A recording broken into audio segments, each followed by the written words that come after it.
കർത്താവിൻ്റെ കരുതൽ തൻ്റെ ഭക്തന്മാരുടെ മേലുണ്ട്. താൻ തൻ്റെ നിയമം അവരോട് അറിയിച്ചു. 25-ാം സങ്കീർത്തനം 14-ാമത്തെ തിരുവചനം. വ്യക്തമായി വചനം പഠിപ്പിക്കുന്നു, കർത്താവിൻ്റെ കരുതൽ തൻ്റെ ഭക്തന്മാരുടെ മേൽ ഉണ്ട്. ഞാൻ ഒരു ദൈവഭക്തനാണെങ്കിൽ ദൈവ കരുതൽ ഞാൻ അനുഭവിക്കും. എൻ്റെ ഇരിപ്പിലും കിടപ്പിലും നടപ്പിലും എൻ്റെ പ്രവർത്തന മണ്ഡലങ്ങളിൽ ഉടനീളം ഞാൻ ആയിരിക്കുന്ന ഇടങ്ങളിലെല്ലാം ഈ കരുതൽ എനിക്ക് ലഭ്യമാകും.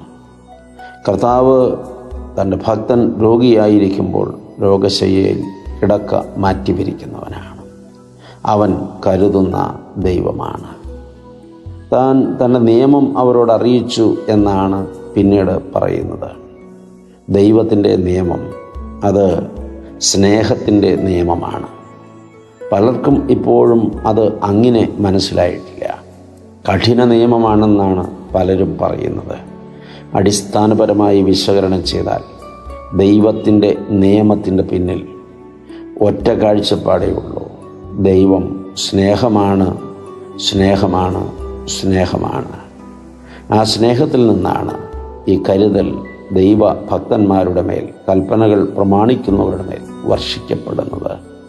അതുകൊണ്ട് ഈ ദൈവം നമ്മോട് കൂടെയുണ്ട് എന്ന്, അവൻ നമ്മെ കരുതൽ ചെയ്ത് കാക്കുന്ന ദൈവമാണ് എന്ന്, അവൻ്റെ നിയമം സ്നേഹമാണ് എന്ന് തിരിച്ചറിഞ്ഞ് തൃക്കരങ്ങളിൽ സമർപ്പിതരായി ജീവിക്കാം. ദൈവം അനുഗ്രഹിക്കട്ടെ.